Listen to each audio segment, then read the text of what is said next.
عامر ڈوگر صاحب، جو گنڈاپور صاحب نے جو الفاظ استعمال کیے ہیں، یہ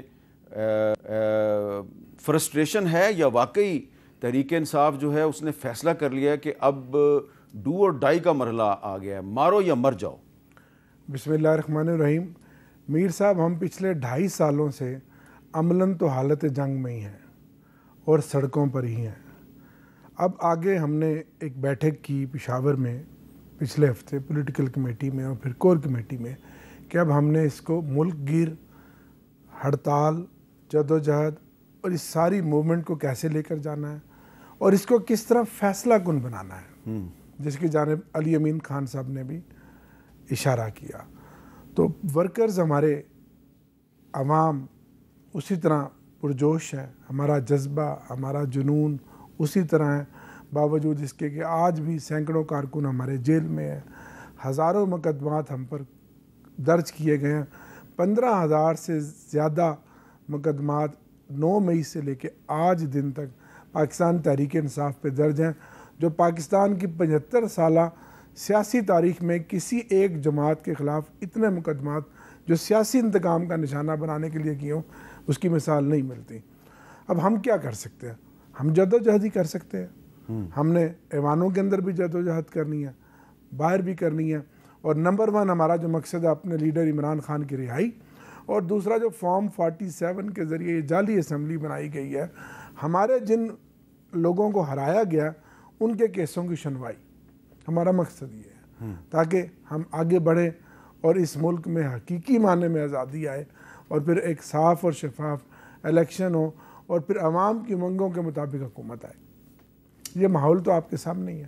جی بلال اظہر کیانی صاحب، آپ کو لگ رہا ہے کہ تحریک انصاف کامیاب ہو جائے گی ایک ملک گیر تحریک چلانے میں؟ جی بسم اللہ الرحمن الرحیم۔ حامد میر صاحب، بہت شکریہ جی اپنے شو میں دعوت دینے کا۔ دیکھیے، یہ فلم اب ہر دوسرے ہفتے چلتی ہے جس میں یہ مولا جٹ ٹائپ ڈائیلاگ علی امین گنڈاپور صاحب ادا کرتے ہیں، اور انہوں نے ذکر کیا پھر سے فیصلہ کن جنگ اور ہم مڑ کے نہ آئیں تو ہم دیکھ لیں گے۔ تو میں تو صرف اتنا کہنا چاہوں گا کہ اگر اس دفعہ پھر سے، اور میری ان سے ہمدردی بھی ہے کیونکہ ان کی نوکری کے ٹی او آر یہی ہیں جس نوکری پہ عمران خان صاحب نے لگایا ہوا ہے۔ عمران خان نے ان کو وہاں پہ پالیسی میکنگ کے لیے یا صحت کا نظام بہتر کرنے کے لیے یا ایجوکیشن بہتر کرنے کے لیے، گورننس کے لیے تو لگایا نہیں ہے، ان کو اسی کے لیے لگایا ہوا ہے کہ یار تم ریاستی مشینری استعمال کرو اور ایک ادھم مچا رہے جب تک میرا مقصد جو پولیٹیکل انارکی کا ہے وہ پورا نہیں ہوتا، تو ڈنڈا گلیل یہی ٹیئر گیس وغیرہ استعمال کریں۔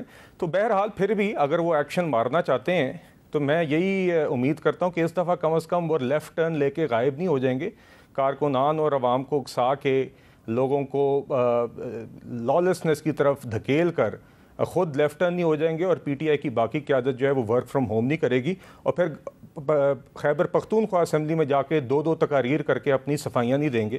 تو بہرحال باقی ان کی جو حقیقت ہے اور جس طرح کی ان کی پالیسی ہے، اس کے اوپر ان کی اپنی جماعت کے ہی لوگ بشمول شیر افضل مروت بہتر بتا سکتے ہیں۔ حالت تو ابھی پی ٹی آئی کی یہ ہے کہ آپ کو دوسری جماعتوں کو بھی بٹھانے کی ضرورت نہیں ہے، آپ پی ٹی آئی کے ہی 3 لوگوں کو بٹھا کے ایک ٹاک شو کر لیں تو آپ کا لگتا ہے کہ 3 مختلف جماعتوں کے بیچ میں ٹاک شو ہو رہا ہے۔ جی اس کا کیا جواب دیں گے آپ عامر ڈوگر صاحب؟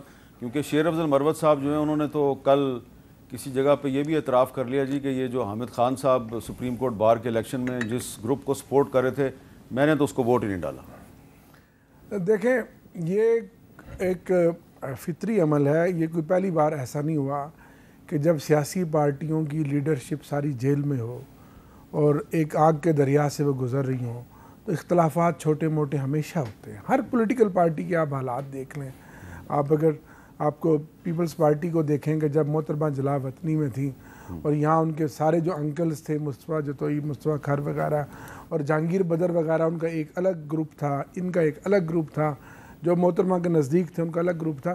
یہ ساری چیزیں ان حالات میں ضرور ہوتی ہیں جب قیادت جیل میں ہو یا اندر ہو، لیکن ہم ایک نقطے پہ متفق ہیں کہ وہ یہ کہ ہم نے عمران خان کو رہا کرانا ہے، اس کو اس ملک کا وزیر اعظم بنانا ہے انشاءاللہ، اور فارم 47 کی اس جعلی حکومت کو اس کے گھر تک پہنچانا ہے، اور اصلی جو لوگ جیتے ہیں 8 فروری کو ان کو اقتدار تک لے کے آنا ہے.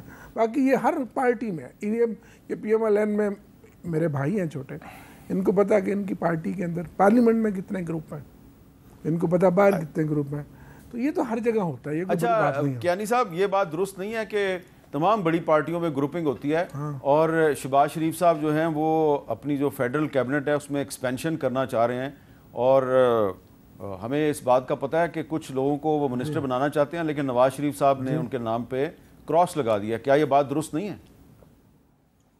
جی میر صاحب دیکھیے, میرے نزدیک تو جی بالکل بھی درست نہیں ہے, اور میں اس کی آپ کو ذرا 2 مثالیں دوں گا. دیکھیے ایک رائے رکھنا اپنی جماعت میں اور انٹرنل ڈسکشنز میں, یہ تو ہماری جماعت کا ایک ہمیشہ سے عمل رہا بھی ہے اور حق رہا بھی ہے. مگر ایگزیکٹو ڈیسیجن میکنگ اور پبلک ڈیسیجن میکنگ میں آپ کو نظر آئے گا کہ جو ایک فیصلہ ہوتا ہے پھر وہ پوری جماعت کا فیصلہ ہوتا ہے. اور یہاں تک بات ہے کہ جب آپ کی قیادت اندر ہو تو نواز شریف صاحب بھی اندر تھے, شہباز شریف صاحب بھی اندر تھے, حمزہ شہباز صاحب بھی اندر تھے, دیگر ہمارے لوگ اندر تھے. مگر مجھے اس وقت یاد ہے چونکہ میں خود اسے ان ساری احتجاجوں میں شامل تھا. مریم نواز صاحبہ نے جب لیڈ کیا تھا تو جماعت کے سینئرز بھی بقیہ نے سب نے ایک متفقہ طریقے سے ہم نے ایک پروٹیسٹ چلائی تھی, ہم نے ایک تحریک چلائی تھی پی ٹی آئی کی RTS والی جبر والی حکومت کے خلاف. تو ہمارے تو اس طرح کے اختلافات نہ کبھی تھے نہ کبھی اس طرح کے نظر آئے. یہاں پہ تو PTI کے لوگ بذات احترام ایک دوسرے کے کپڑے چوک پہ کھڑے اتار رہے ہیں کہ جی دیکھیے چلیں, تحریک کا نام تحریک انصاف نہیں تھا, یہ میں آپ کو ضرور کہہ دوں گا, تحریک انصاف نہیں تھا. اچھا وہ دیکھیے اس کے بہت سے نام ہمارا, میں آپ کو بتاتا ہوں جی, تحریک کا آپ کو یاد ہوگا کہ ایونچولی PDM کی بھی تحریک بنی تھی, مگر اس سے پہلے مریم نواز صاحبہ نے جو تحریک چلائی تھی سارے جبر کے خلاف. مجھے بھی کنٹینر یاد ہیں, ہمیں بھی اپنی ریلیاں یاد ہیں جب جس طرح کا جبر کیا گیا اور ٹھاٹھے مارے گئے PTI کے ساتھیوں کی طرف سے. تو آپ بے فکر رہیں جی, انشاءاللہ. اچھا آپ کا خیال تو ہو سکتا ہے کہ اس طرح کی تفریق ہماری جماعت میں آ سکتی ہے, مگر ایسا نہیں ہے. ہم ایک سیاسی اور جمہوری جماعت ہیں. وہ آپ کہہ رہے ہیں ووٹ کو عزت دو, تو ٹھیک ہے, اب وہ تو ایک نعرہ تھا نواز شریف صاحب کا, لیکن میں آپ کو ایک ذرا بالکل نعرہ تھا بھی اور نعرہ آج بھی ہے وہی تحریک. اچھا اب ڈوگر صاحب, پچھلے دنوں ہمارے ایک دوست ہیں اون عباس بپی صاحب, آپ کے بھی دوست ہیں, اور بلال اظہر کیانی صاحب کے بھی دوست ہیں. تو وہ 2-3 دفعہ انہوں نے ہمارے شو پہ ایک دعویٰ کیا تھا. وہ کیا دعویٰ تھا ذرا سنیں. میں کہتا ہوں آپ لکھ کے دے دیں 30 اکتوبر کو مریم نواز شریف صاحبہ چیف منسٹر پنجاب نہیں ہوں گی. میں لکھ لیا اور آپ سے دستخط کراؤں گا. ہزاروں خواہشیں ایسی کہ ہر خواہش پر دم نکلے. بہت نکلے میرے ارماں, لیکن پھر بھی کم نکلے. 30 اکتوبر قریب آ گیا ہے, آپ اپنے دعوے پہ قائم ہیں؟ 100% قائم. اور میر صاحب میرا میسج آج بھی کلیئر ہے, 30 سے آگے مریم کم از کم نہیں جائے گی. میں پھر سے وہی کہوں گا جو آپ نے کلپ میں چلایا تھا میرا جی, کہ ہزاروں خواہشیں ایسی کہ ہر خواہش پر دم نکلے. اچھا ڈوگر صاحب آج ہوگی 31 اکتوبر, ٹھیک ہے, تو بپی صاحب نے کہا تھا لکھ لیں آپ کہ 30 اکتوبر تک مریم نواز جو ہیں وہ پنجاب کی چیف منسٹر نہیں ہوگی. آج 31 اکتوبر ہوگی, کل پھر 1 نومبر ہوگی. تو یہ جو ایک وہ دعویٰ کر رہے تھے, یہ کس بنیاد پہ کر رہے تھے, اور دعویٰ پورا نہ ہونے پہ تحریک انصاف میں کوئی مایوسی ہے یا نہیں ہے؟